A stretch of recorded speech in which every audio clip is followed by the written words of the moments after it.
നാസർ, ഇക്കഴിഞ്ഞ നിയമസഭാ തെരഞ്ഞെടുപ്പിൽ വട്ടിയൂർക്കാവിൽ കെ മുരളീധരൻ മത്സരിക്കുന്നെന്ന് ഉറപ്പായി കഴിഞ്ഞപ്പോൾ അദ്ദേഹത്തെ വിളിച്ച് ഒരു മാധ്യമപ്രവർത്തകൻ എന്ന നിലയിൽ ഞാനൊരു അഭ്യർത്ഥന നടത്തി.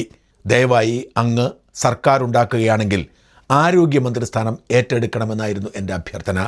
അദ്ദേഹം പതിവ് പോലെ ഒന്ന് ഉറക്കച്ചിരിച്ചതേ ഉള്ളൂ. UDF അധികാരത്തിൽ വന്നു, മന്ത്രിസഭ രൂപീകരണ ചർച്ച ആരംഭിച്ചു. ഞാൻ ഒരിക്കൽ കൂടി അദ്ദേഹത്തെ വിളിച്ചിട്ട് ഈ ആവശ്യം ആവർത്തിച്ചു. നമുക്ക് നോക്കാം എന്ന് മാത്രമേ അദ്ദേഹം പറഞ്ഞുള്ളൂ. പിന്നീട് അദ്ദേഹത്തിൻ്റെ മകൻ എന്നെ വിളിച്ചിട്ട് ചോദിച്ചു, സാർ ഇങ്ങനെ പറഞ്ഞു എന്ന് അച്ഛൻ പറഞ്ഞു. അത് പക്ഷേ റിസ്ക്കുള്ള ഒരു പണിയല്ലേ, ആര് ചുമതലയേറ്റാലും പേരുദോഷമാണല്ലോ ഉണ്ടാവാറുള്ളത്, അതുകൊണ്ട് തന്നെ ആ വകുപ്പ് വേണമെന്ന് പറയുന്നത് എന്തുകൊണ്ടാണ് എന്ന് അദ്ദേഹം എന്നോട് ചോദിച്ചു.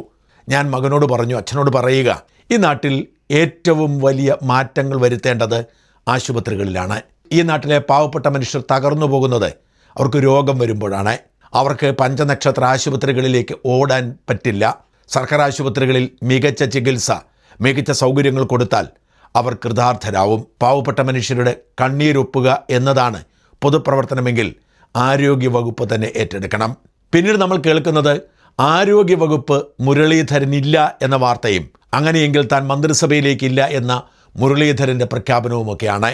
എന്തായാലും ഞാൻ ആഗ്രഹിച്ചതുപോലെ അദ്ദേഹം ആരോഗ്യമന്ത്രിയായി ചുമതലയേറ്റ അന്നു മുതൽ അതിശക്തമായ നടപടികളുമായി നമുക്ക് പ്രതീക്ഷയുടെ വെള്ളി വെളിച്ചം പകർന്ന് മുമ്പോട്ട് പോകുന്നു. ആരോഗ്യവകുപ്പിനെ ശരിയാക്കിയെടുക്കാനുള്ള അദ്ദേഹത്തിൻ്റെ ദൗത്യം വിജയിക്കാൻ ഒരു പ്രൈവറ്റ് സെക്രട്ടറിയെ ഞാൻ നിർദ്ദേശിച്ചു. ആരോഗ്യവകുപ്പിൽ തന്നെയുള്ള ഒരു മികച്ച ഡോക്ടറെയാണ്. എന്നാൽ അദ്ദേഹം അതിന് സമ്മതിച്ചില്ല. അതിനു മുൻപ് തന്നെ അദ്ദേഹം മികച്ച ഒരു പ്രൈവറ്റ് സെക്രട്ടറിയെ തീരുമാനിച്ചു കഴിഞ്ഞിരുന്നു. എൻ്റെ അഭിപ്രായമല്ല, മുരളീധരൻ്റെ അഭിപ്രായമാണ് ശരിയെന്ന് പ്രൈവറ്റ് സെക്രട്ടറി ഡോക്ടർ സുനിൽ കഴിഞ്ഞ 50 ദിവസം കൊണ്ട് തെളിയിച്ചു കഴിഞ്ഞു. ആരോഗ്യമന്ത്രിയായി പരിചയക്കാരൊക്കെ മുരളിയേട്ടൻ എന്ന് വിളിക്കുന്ന കെ മുരളീധരൻ 50 ദിവസം പൂർത്തിയാക്കുമ്പോൾ ആരോഗ്യമേഖലയിൽ പ്രവർത്തിക്കുന്നവരൊക്കെ വാ പൊളിച്ചു നിൽക്കുകയാണ്. ഇത്രയും വേഗതയിൽ ഇത്രയും മാറ്റങ്ങൾ കൊണ്ടുവരാൻ ആർക്കു കഴിയുമെന്ന് സാധാരണ മനുഷ്യർ ചോദിക്കുന്നു. ഒരുപക്ഷെ കേരളത്തിൻ്റെ ചരിത്രത്തിൽ ഇത്രയും വലിയ പൊളിച്ചെഴുത്ത് ഇത്രയും ചുരുങ്ങിയ കാലത്തിനുള്ളിൽ ആർക്കും നടത്താൻ കഴിഞ്ഞിട്ടുണ്ടാവില്ല. ഇന്ന് തിരുവനന്തപുരം മെഡിക്കൽ കോളേജിൽ നടന്ന ഒരു ചടങ്ങിൽ വെച്ച് ആരോഗ്യവകുപ്പിൽ കഴിഞ്ഞ 50 ദിവസം നടത്തിയ പരിഷ്കാരങ്ങളെക്കുറിച്ച് ഒരു ലഘുലേഖ പുറത്തിറക്കി. ഞാൻ അതിലൂടെ ഒന്ന് ഓടിച്ചു നോക്കിയപ്പോൾ അക്ഷരാർത്ഥത്തിൽ അത്ഭുതപ്പെട്ടുപോയി. ഇത്രയധികം പരിഷ്കാരങ്ങൾ ഈ നാട്ടിൽ നടന്നിരിക്കുന്നു എന്നതുപോലും പലരും മനസ്സിലാക്കിയിട്ടില്ല. പാവപ്പെട്ട മനുഷ്യർക്ക് മെച്ചപ്പെട്ട ചികിത്സ കൊടുക്കുക, സർക്കാർ ആശുപത്രികൾ കന്നുകാലി ചന്തകളല്ല എന്ന് വ്യക്തമാക്കുക, സർക്കാർ ആശുപത്രിയിൽ പോയാൽ മരണമുറപ്പാണ്, അതുകൊണ്ട് പഞ്ചനക്ഷത്ര ആശുപത്രികളെ ആശ്രയിക്കാം എന്ന സാഹചര്യം ഒഴിവാക്കുക. അങ്ങനെ കേരളത്തിൻ്റെ പൊതു ആരോഗ്യത്തെ വീണ്ടെടുക്കുക.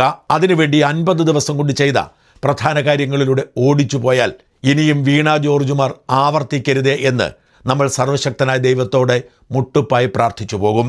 മെയ് 30 തുടക്കം എന്ന പേരിലായിരുന്നു ആരോഗ്യമന്ത്രിയുടെ വ്യത്യസ്തമായ പ്രവർത്തനങ്ങളുടെ തുടക്കം. ശുചിത്വമായിരുന്നു അതിലേറ്റവും പ്രധാനപ്പെട്ടത്. മന്ത്രി തന്നെ തിരുവനന്തപുരം മെഡിക്കൽ കോളേജിലെത്തി ശുചീകരണ പ്രവർത്തനത്തിന് നേതൃത്വം കൊടുത്തു.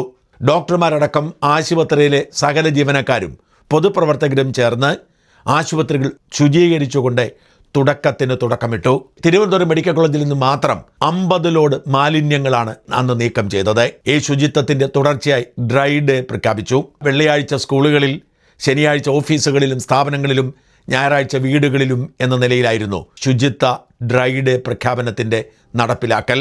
സ്കൂൾ കുട്ടികളെയും പൊതുപ്രവർത്തകരെയും ശുചിത്വം എന്ന മഹത്തായ പദ്ധതിക്ക് നേതൃത്വം കൊടുക്കാൻ രംഗത്തിറക്കി. ഇതിൻ്റെ ബാക്കിയായി തന്നെ പകർച്ചപ്പനി നേരിടാൻ വേണ്ടിയുള്ള നടപടികൾ ആരംഭിച്ചു. സ്കൂൾ കുട്ടികളടക്കമുള്ളവരെ ശുചിത്വ ബോധത്തിലൂടെ പകർച്ചപ്പനിയെ നേരിടാൻ പരിശീലിച്ചപ്പോൾ തന്നെ ലോകാരോഗ്യ സംഘടനയിൽ വരെ പ്രവർത്തിച്ച പബ്ലിക് ഹെൽത്തിനെ കുറിച്ച് ഏറ്റവും ആധികാരികമായി അറിയാവുന്ന ഡോക്ടർ SS ലാലിൻ്റെ നേതൃത്വത്തിൽ ഒരു വിദഗ്ധ സമിതിയെ നിയോഗിച്ച് പകർച്ചവ്യാധികൾ തടയാനുള്ള നിർദ്ദേശങ്ങൾ ശേഖരിക്കുകയും അവ പടിപടിയായി നടപ്പിലാക്കി തുടങ്ങുകയും ചെയ്തു. നെടുമ്പാശ്ശേരി വിമാനത്താവളം കെ കരുണാകരൻ്റെ സ്വപ്ന പദ്ധതിയായതുകൊണ്ട് അദ്ദേഹത്തിന് പേരിടണമെന്ന് പറഞ്ഞിട്ടും പലരും പല കാരണങ്ങളാൽ മടിച്ചു നിൽക്കുമ്പോൾ ആരോഗ്യമന്ത്രി തൻ്റെ പിതാവിൻ്റെ പേരിൽ തിരുവനന്തപുരത്തെ 2ാമത്തെ മെഡിക്കൽ കോളേജ് ഉദ്ഘാടനം ചെയ്ത് മുമ്പോട്ട് കൊണ്ടുപോകാൻ തീരുമാനിച്ചു. ഉമ്മൻചാണ്ടി സർക്കാരിൻ്റെ കാലത്ത് തിരുവനന്തപുരം ജനറൽ ആശുപത്രി മെഡിക്കൽ കോളേജാക്കാൻ തീരുമാനിച്ചെങ്കിലും പക്ഷെ പിന്നീട് വന്ന പിണറായി സർക്കാർ അത് മരവിപ്പിച്ചു. അത് പുനരുജ്ജീവിപ്പിച്ച് തിരുവനന്തപുരത്തെ 2ാമത്തെ മെഡിക്കൽ കോളേജ് എന്ന സ്വപ്നം സാഫല്യമാക്കുകയും പകരം പേരൂർക്കട ആശുപത്രിയെ ജില്ലാ ആശുപത്രിയായി ഉയർത്തി ആധുനിക സൗകര്യങ്ങൾ ഏർപ്പെടുത്തുകയും ചെയ്തു. വയറ്റിൽ കത്രികയുമായി ദീർഘകാലം ജീവിക്കേണ്ടി വന്ന ഹർഷീനയ്ക്ക് ആരോഗ്യവകുപ്പിൽ തന്നെ ജോലി കൊടുത്ത് മധുര പ്രതികാരം വീട്ടി. പിന്നെ പ്രഖ്യാപിച്ചത് കായകൽപ്പം എന്നൊരു പദ്ധതിയായിരുന്നു. കായകൽപ്പം എന്ന് കേൾക്കുമ്പോൾ നമുക്കറിയാം, ആയുർവേദത്തിലെ ഒരു സമ്പൂർണ്ണ ചികിത്സയാണ്. രോഗികൾക്ക് മാത്രം പോരാ ചികിത്സ, ആശുപത്രികൾക്കും ചികിത്സ വേണം എന്ന കണക്കുകൂട്ടലിൽ ആരോഗ്യമന്ത്രി നേരിട്ട് ആരോഗ്യ പ്രവർത്തകരെയും പൊതുജനങ്ങളെയും ഒക്കെ കാണുന്ന ജനസമ്പർക്ക പരിപാടിക്ക് തുടക്കമിട്ടു. തിരുവനന്തപുരം, വയനാട് എന്നിവിടങ്ങളിൽ അത് പൂർത്തിയാക്കുകയും ആശുപത്രികളുടെ ഉപകരണങ്ങളുടെ കുറവ്, അടിസ്ഥാന സൗകര്യങ്ങളുടെ കുറവ്, ഡോക്ടർമാരുടെയും നേഴ്സുമാരുടെയും കുറവ്, മറ്റു കുറവുകൾ ഒക്കെ കണ്ടെത്തി അപ്പോൾ തന്നെ പരിഹാരമുണ്ടാക്കുകയും ചെയ്തുകൊണ്ട് ആ പദ്ധതി വിജയകരമായി മുമ്പോട്ട് പോകുന്നു. ഇതിന്റെ ഭാഗമായി കോഴിക്കോട് മെഡിക്കൽ കോളേജിൽ മൃതദേഹം കീറിമുറിക്കാതെ പോസ്റ്റ്മോർട്ടം നടത്താനാകുന്ന വെർച്വൽ ഓട്ടോപ്സി സൗകര്യം ഏർപ്പെടുത്തി. താമരശ്ശേരി താലൂക്ക് ആശുപത്രിയെ താലൂക്ക് ഹെഡ്ക്വാർട്ടേഴ്സ് ആശുപത്രിയായി ഉയർത്തി. സ്റ്റാഫ് പാറ്റേണിൽ മാറ്റം വരുത്തി. പേരാമ്പ്രയിൽ മൊബൈൽ ട്രൈബൽ യൂണിറ്റ് സ്ഥാപിക്കാൻ തീരുമാനിച്ചു. മാനന്തവാടി മെഡിക്കൽ കോളേജിന് വൈദ്യുതി വകുപ്പിന്റെ 23 ഏക്കർ ഭൂമി ഏറ്റെടുക്കാൻ നടപടി തീരുമാനിച്ചു. മെഡിക്കൽ കോളേജിന് ലേഡീസ് ജെൻസ് ഹോസ്റ്റൽ സൗകര്യം മുനിസിപ്പാലിറ്റി സഹായത്തോടെ ഉറപ്പാക്കും. വയനാട് സുൽത്താൻ ബത്തേരി താലൂക്ക് ആശുപത്രി ജില്ലാ ആശുപത്രിയെ ഉയർത്തി. കൽപ്പറ്റ ജില്ലാ ആശുപത്രി ക്രിട്ടിക്കൽ കെയർ ബ്ലോക്ക് നിർമ്മാണം ത്വരിതപ്പെടുത്തി. വൈത്തിരി താലൂക്ക് ആശുപത്രിയെ മാതൃകാ ആശുപത്രിയായി ഉയർത്തി. ഡോക്ടർമാരുടെ ക്ഷാമം പരിഹരിക്കാൻ വയനാട് ഉൾപ്പെടെയുള്ള റൂറൽ മേഖലകളിലേക്ക് റീജിയണൽ റിക്രൂട്ട്മെന്റ് നടത്താൻ പരിഗണിക്കും. വയനാട് മെഡിക്കൽ കോളേജിൽ റേഡിയോളജി വിഭാഗവും ലബോറട്ടറി വിഭാഗവും തുടങ്ങും. വയനാട്ടിൽ ആദ്യമായി MRI സൗകര്യവും CT, x-ray, ultrasound and virology lab എന്നിവ രാജീവ് ഗാന്ധി സെന്റർ ഫോർ ബയോടെക്നോളജിയെ സംസാരിച്ച് ആരംഭിക്കും. 4 വർഷമായി പണി പൂർത്തിയാക്കി അടച്ചിട്ടിരുന്ന നല്ലൂർനാട് ക്യാൻസർ സെന്ററിൽ ഐസൊലേഷൻ വാർഡ് തുറന്നു. ഇങ്ങനെ വയനാട്ടിൽ മാത്രം വരുത്തിയ പരിഷ്കാരങ്ങളാണിത്. ഇതെല്ലാം നൂലാമാലകളിൽ കുടുങ്ങിക്കിടക്കുകയായിരുന്നു. ഒരു മുട്ടുസൂചി മാറാൻ അനുമതിയില്ലാത്തതുകൊണ്ട് ഡിപ്പാർട്ട്മെന്റ് തന്നെ അടച്ചിട്ടിരുന്ന കാലത്തിന് അറുതി വരുത്തി. ഏറ്റവും പ്രധാനപ്പെട്ട മറ്റൊരു പരിഷ്കാരം കിടക്ക രോഗിയുടെ അവകാശം എന്ന പ്രഖ്യാപനവും അതിനുവേണ്ടിയുള്ള അഡ്ജസ്റ്റ്മെൻറ്റുകളുമാണ്. നമ്മുടെ സർക്കാർ ആശുപത്രികളിൽ, പ്രത്യേകിച്ച് മെഡിക്കൽ കോളേജിൽ ചെന്നാൽ പലപ്പോഴും രോഗികൾക്ക് കിടക്കയില്ല. ഒരു കിടക്കയിൽ 2 രോഗികൾ, അല്ലെങ്കിൽ കിടക്കയുടെ കീഴെ ഒരു രോഗി എന്നതാണ് അവസ്ഥ. എന്നാൽ ഇത് അശാസ്ത്രീയമായ പ്ലാനിങ്ങിൻ്റെ കുഴപ്പമാണെന്നും പല വാർഡുകളിലും രോഗികളില്ലാതെ ഡോക്ടർമാർ കുത്തിയിരിക്കുന്നെന്നും തിരിച്ചറിഞ്ഞ് അങ്ങോട്ടും ഇങ്ങോട്ടും അലോക്കേഷൻ നടത്തി കിടക്ക രോഗികളുടെ മൗലികാവകാശമായി പ്രഖ്യാപിച്ചു. തിരുവനന്തപുരം മെഡിക്കൽ കോളേജിൽ പൈലറ്റ് പദ്ധതി നടപ്പിലാക്കി. പുലയനാർക്കോട്ട ആശുപത്രി ഒഴിഞ്ഞുകിടന്ന 200 കിടക്കകളിൽ മെഡിക്കൽ കോളേജിൽ എത്തുന്ന രോഗികളെ മാറ്റാൻ തീരുമാനിച്ചു. മെഡിക്കൽ കോളേജിന് ഒരു യൂണിറ്റ് പുലയനാർക്കോട്ട ആശുപത്രിയിൽ പ്രവർത്തിക്കും. ഇവിടെ കമ്മ്യൂണിറ്റി കിച്ചൺ ഉൾപ്പെടെയുള്ള സൗകര്യമൊരുക്കും. നോക്കൂ, തിരുവനന്തപുരം നഗരത്തിലുള്ള പുലയനാർക്കോട്ട പഴയൊരു ക്ഷയരോഗ ആശുപത്രിയാണ്. ഇപ്പോഴും അങ്ങനെ തുടരുന്നു, ക്ഷയരോഗികളില്ല. അതുകൊണ്ട് ആശുപത്രി മെഡിക്കൽ കോളേജിൻ്റെ ഭാഗമാക്കി ആ 200 ബെഡുകളും ഉപയോഗിക്കാൻ തീരുമാനിച്ചു. ശ്വാസകോശ രോഗമുള്ളവർ, പനി ക്ലിനിക്ക്, ജിയോട്രിക് വിഭാഗങ്ങൾ എന്നിവ പുലയനാർക്കോട്ട ആശുപത്രിയിലേക്ക് മാറ്റി. രാവിലെ IRD, ICU സേവനം, വെന്റിലേറ്ററുകൾ, ഡയാലിസിസ് സേവനം എന്നിവ നടപ്പിലാക്കാനും രോഗികളെ ആവശ്യമെങ്കിൽ പുലയനാർക്കോട്ട ആശുപത്രിയിൽ നിന്ന് അടിയന്തരമായി മെഡിക്കൽ കോളേജിലേക്ക് മാറ്റാനും സേവനവും നടപടികളും സ്വീകരിക്കും. എല്ലാ സൂപ്പർ സ്പെഷ്യാലിറ്റി ഡോക്ടർമാരെയും കാണാനുള്ള സൗകര്യം പുലയനാർക്കോട്ട ആശുപത്രി രോഗികൾക്ക് ശക്തമാക്കും. നോക്കുക, മെഡിക്കൽ കോളേജും പുലയനാർക്കോട്ട ആശുപത്രിയും തമ്മിൽ മിക്സ് ചെയ്ത് ബെഡിന്റെ പരിഹാരമുണ്ടാക്കി. രോഗി സൗഹൃദ പശ്ചാത്തലവും സേവനങ്ങളും ഒരുക്കി ജനമനസ്സുകളിലേക്ക് മെഡിക്കൽ കോളേജുകൾ തുടക്കം തിരുവനന്തപുരം മെഡിക്കൽ കോളേജിൽ നിന്ന്. തിരുവനന്തപുരം മെഡിക്കൽ കോളേജിൽ 400 വാഹനങ്ങൾ പാർക്ക് ചെയ്യാനുള്ള സൗകര്യമൊരുക്കി. അതായത് പാർക്കിംഗ് ഒരു പ്രശ്നമായിരുന്നു.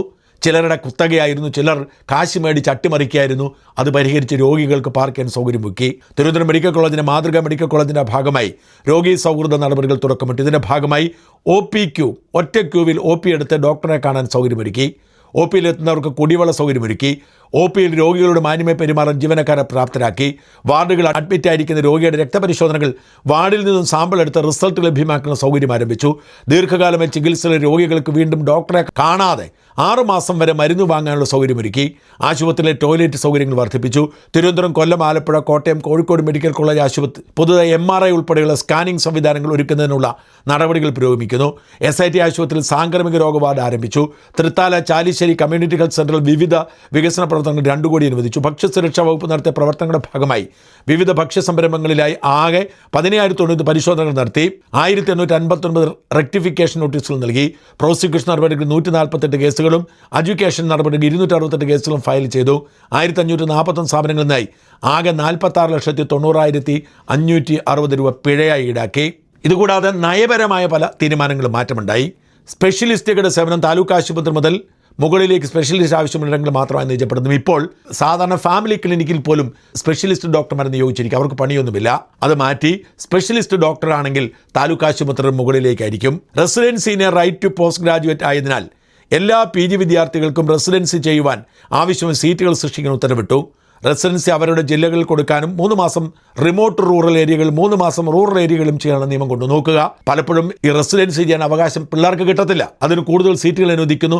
അവരുടെ വീടിനടുത്തുള്ള ആശുപത്രി സൗകര്യമൊരുക്കി കൊടുക്കുന്നു. വിദേശത്ത് മെഡിക്കൽ പഠനം പൂർത്തിയാക്കുന്നവർക്ക് തിരികെ വന്നാൽ ഉടൻ തന്നെ ഹൗസ് സർജൻസി ചെയ്യാനുള്ള അവകാശം നൽകും. അവരെയും ഗ്രാമപ്രദേശങ്ങളിൽ നിയോഗിക്കുകയും ചെയ്തു. ഏറ്റവും പ്രധാനപ്പെട്ട ഒരു ആവശ്യമാണ്. വിദേശത്ത് പഠിച്ചു വരുന്ന കുട്ടികളെ ഇവിടെ വെയിലത്ത് നിർത്തിയിരിക്കുകയായിരുന്നു. അവർക്ക് ഹൗസ് സർജൻസി സൗകര്യമൊരുക്കി കൊടുക്കുന്നു. താലൂക്ക് ജില്ലാ ആശുപത്രികളിൽ ഹൗസ് സർജന്മാരെ നിയമിച്ചുകൊണ്ട് പ്രവർത്തനങ്ങൾ കൂടുതൽ കാര്യക്ഷമമാക്കും. ഇതര സംസ്ഥാനങ്ങളിൽ പഠിച്ച നഴ്സിംഗ് വിദ്യാർത്ഥികൾക്ക് കേരള നഴ്സിംഗ് കൗൺസിൽ രജിസ്ട്രേഷൻ ഉണ്ടായിരുന്ന ബുദ്ധിമുട്ട് ഒഴിവാക്കാൻ രജിസ്ട്രേഷൻ നൽകാൻ തീരുമാനിച്ചു. ഇത് പ്രധാനപ്പെട്ട പ്രശ്നം. മറ്റെവിടെയെങ്കിലും പോയി പഠിച്ച് നഴ്സിംഗ് പഠിച്ചു ഇവിടെ വന്നാൽ ഇവിടെ രജിസ്ട്രേഷൻ തരില്ല. അതിനിടപെട്ടു. കഴിഞ്ഞ 10 വർഷത്തിന് നിർജീവമായി കിടന്നിരുന്ന ഉപകരണങ്ങളുടെ ലിസ്റ്റ് തയ്യാറാക്കി. ആവശ്യമില്ലാത്ത ഉപകരണങ്ങൾ വാങ്ങി ബാധ്യതയുണ്ടാക്കിയവരെ നിയമ നടപടികൾ വിധേയമാക്കാൻ തീരുമാനിച്ചു. നോക്ക്, വെറുതെ ഉപകരണങ്ങൾ കമ്മീഷന് വേണ്ടി വാങ്ങിക്കൂട്ടിയിരുന്നു. അവയെല്ലാം സ്റ്റോക്ക് എടുത്ത് നിയമ നടപടി ആരംഭിക്കുന്നു. അവയെ ഉപയോഗിക്കാൻ ഏർപ്പാടാക്കുന്നു. സംസ്ഥാനത്ത് പുതുതായി നിർമ്മിച്ച ആശുപത്രി കെട്ടിടങ്ങളുടെ അപാധകൾ പഠിക്കാനും അതിൻ്റെ കുറ്റക്കാർക്ക് നടപടിയെടുക്കാൻ തുടങ്ങി. പല കെട്ടിടങ്ങളും പണിതു, പക്ഷേ ഉപയോഗിക്കാൻ കൊള്ളില്ല. അതെന്ത് സംഭവിച്ചു എന്നതിനെക്കുറിച്ച് അന്വേഷണം നടത്തുന്നു. എല്ലാ നിർമ്മാണ പ്രവർത്തനങ്ങളുടെയും എസ്റ്റിമേറ്റ് പുനർനിർണ്ണയിച്ച് വർക്ക് ഷെഡ്യൂൾ സമയബന്ധിതമായി തീർക്കാൻ ഉത്തരവായി. പാറശാല മുതൽ കാസർഗോഡ് വരെ പണി തീരാതെ ഉദ്ഘാടനം നടത്തിയ ആരോഗ്യ സ്ഥാപനങ്ങളുടെ കെട്ടിടങ്ങളുടെയും അറ്റകുറ്റപ്പണി തീർത്ത് ആവശ്യമുള്ള ഉപകരണങ്ങൾ വാങ്ങി കെട്ടിടം പ്രവർത്തിക്കുന്നതിനുള്ള നടപടികൾ ഊർജിതമാക്കി. രോഗീ പരിചരണങ്ങൾ ഉണ്ടാകുന്ന കുറ്റകരമായ അനാസ്ഥകൾക്കെതിരെ ഉടനടി വകുപ്പ് തല നടപടിയെ സ്വീകരിക്കാൻ തീരുമാനിച്ചു. ഇത്തരത്തിൽ ഒരുപാട് പരിഷ്കാരങ്ങൾ 50 ദിവസം കൊണ്ട് പൂർത്തിയാക്കിയിരിക്കുന്നു. ഇത് ആളുകൾ അറിയാതെ പോകുന്നു. ആരോഗ്യ മേഖലയിൽ വലിയ പരിഷ്കാരങ്ങൾ വരുന്നു, വലിയ മാറ്റങ്ങൾ വരുന്നു. അതിൻ്റെ തിരിച്ചടികളും വേറെയുണ്ട്. കാരണം ആശുപത്രിയിലുള്ള പലർക്കും ജോലി ചെയ്യേണ്ടി വരുന്നു. ഇവിടെ യൂണിയനുകൾ ഏറ്റവും ശക്തമാണ് മിക്ക ആശുപത്രികളിലും. ഇവിടുത്തെ ഡോക്ടർമാരും നേഴ്സുമാരും അല്ലാത്ത സാധാരണ ജോലിക്കാർ അവർ പണിയെടുക്കത്തേയില്ല. ശുചീകരണ തൊഴിലാളികൾ പലരും ആ പണി ചെയ്യില്ല. സെക്യൂരിറ്റിക്കാർ ഗുണ്ടകളെ പോലെ പ്രവർത്തിക്കും. ഇവർക്കൊക്കെ പണിയെടുക്കേണ്ട സാഹചര്യം ഉണ്ടാവുന്നു. പരാതി ഉണ്ടായാൽ നടപടി ഉണ്ടാവുന്നു. യൂണിയനുകാർ രക്ഷിക്കാൻ എത്താത്ത സാഹചര്യം സൃഷ്ടിക്കുന്നു. മടിയന്മാരെ ഡോക്ടർമാർക്ക് തിരക്കേറിയ ജോലി കൊടുക്കുന്നു.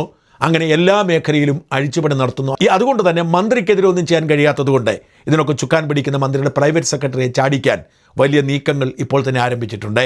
ആശുപത്രി മാഫിയകളെ, മരുന്ന് മാഫിയകളെ കൺട്രോൾ ചെയ്ത് മുമ്പോട്ട് പോകുന്നത് കൊണ്ട് തന്നെ എങ്ങനെയെങ്കിലും പ്രൈവറ്റ് സെക്രട്ടറി അവിടെ നിന്ന് ഇറക്കിവിടാൻ വലിയ ഗൂഢാലോചനയും ആരംഭിച്ചു കഴിഞ്ഞു.